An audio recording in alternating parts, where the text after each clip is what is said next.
What's the meaning of blended family?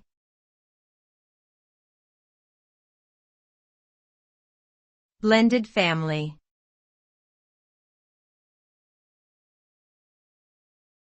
Blended family.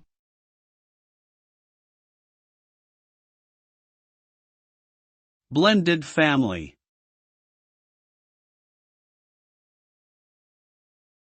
Blended family.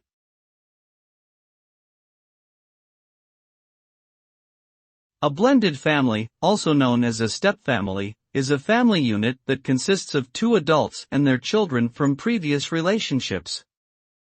This type of family structure typically arises when one or both parents remarry or enter into a new long-term relationship after a divorce or the death of a spouse. The formation of a blended family can introduce unique challenges such as adjusting to new family dynamics, developing relationships with step-siblings, managing differences in parenting styles, and coping with conflicting loyalties.